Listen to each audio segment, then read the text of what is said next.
Because we have a vaccine now available, people can feel comfortable in getting out of the house to go shopping. Now, it's an interesting question, though. Will they?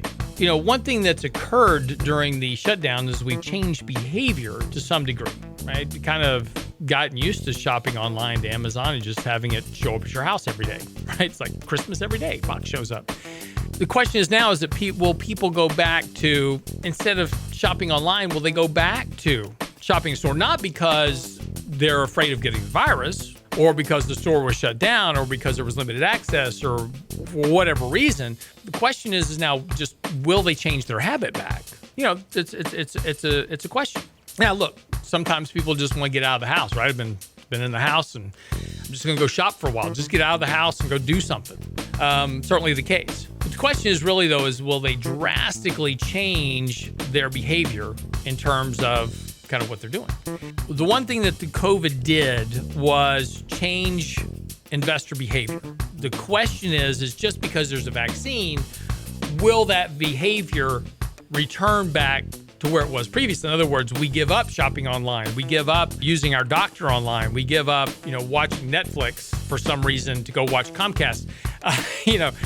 The markets are having a knee-jerk reaction to the announcement of the vaccine. Sell everything that was the stay-at-home play to go back to the living in the world play. Those don't always make sense. Be careful jumping into a lot of positions just because the vaccine is here today and start making drastic changes to your portfolio. Let this sort itself out for a couple of days. See where things are going to kind of start to settle out, and you'll have a better idea about actually where to put your money to work. We've had some good employment numbers. We've had some good, claims numbers coming in. Those still continue to kind of come down here. Unemployment numbers are coming down. And a lot of that, though, you've got to be real careful with in terms of looking at like the employment data.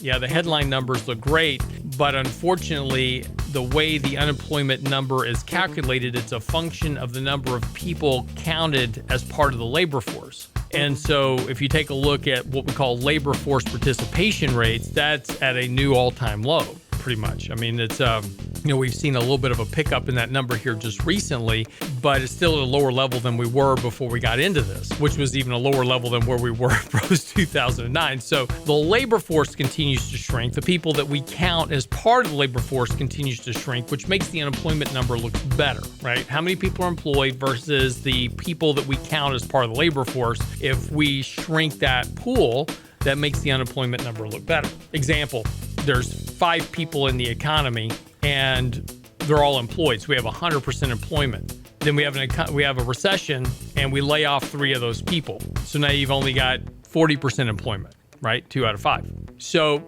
the economy recovers and one of those people we drop out of the labor force. We just don't count them anymore.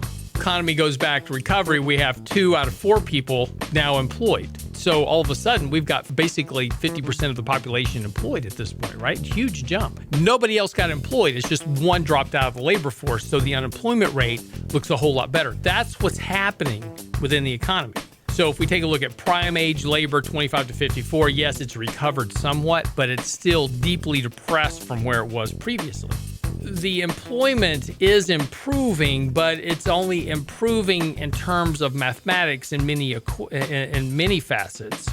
And this will continue to put downward pressure on employment over the course of the next few months, few quarters, particularly as this virus continues to pick up. So you've got to be a little careful with the employment data when it comes out because, again, it's a lot of mathematics in it that have a lot of fallacy to them. Even home builders are getting onto this trend. It was either David Weekley or maybe Beazer, or Toll Brothers. I can't remember which one. It's one of the big major builders, but they are now offering floor plan options that include Genius. A home office. So instead of having that dining room that nobody ever uses, they're now providing you the option to have a built-in home office with, and it's pretty cool, right? It's got a work shelf and work benches, the whole 9 yards. Kind of a neat idea, but I mean that's pretty much a dedicated space at that point for an office, and makes it easy for IRS purposes.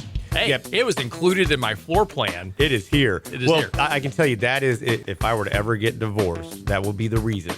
Because I love you, Michelle. But you need an office. no, she's like, when am I ever going to be able to get to use this office? And I'm like, that's why you have a laptop or an iPad or, go somewhere else. You're on, then Go into the master closet. That's how your many, office. Yeah, how many of you guys can out there, everybody can probably relate to this in some way, shape, or form. It's because she's like, well, I can't even vacuum. I can't turn the music on. I can't talk on the phone because you're in video conferences or calls. And I'm like, I get it, but that's the way it goes. Well, no, so in our house, the house has a study, right? It has beautiful windows. It's got these floor-to-ceiling windows. It's got glass French doors. It's super nice. It actually has an iron door that leads to the wine room next to it, right? So she's completely set all day. Yeah, she's set all day. Does she have her own bathroom? As soon as no, she doesn't. But it's right there. The powder that would room. be set up. If I ever build a house, the powder room is right around the corner. I mean, it's not far. But the point is that as soon as we moved the house, she adopted that office. So I've actually had to convert one of the bedrooms in the house to an office that I can use because there was no way I was ever going to use that office. Yeah. There's another tell, and it's how many Fed members are speaking every week. It's crazy how many of them are on the speaking docket, putting out comments to the news networks, speaking in front of on Zoom things or whatever they're doing. And it reminds me of my kids, especially my boys. My girl's smarter than me, so that one, she doesn't count. But my two boys, when you accuse them or something, or they're trying to cover something up, they keep talking. All you got to do is sit back and listen. And they keep talking and talking and talking. They don't shut up. They keep trying to explain how it couldn't have been them and had to have been someone else. And they're giving you 10 different theories on why it's not them, right? That's how you know it's them. Right.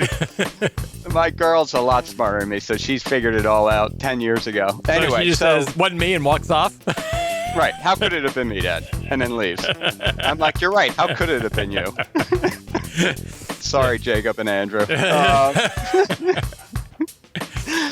So anyway, every week for the last, what has it been, 4 or 5 weeks now, there's 10, 20 speakers, some men and women speaking 4 or 5 times a week. They're saying the same thing. They're not saying anything new, but they just keep going over and over again. And what a great job. And we need more stimulus and this and that.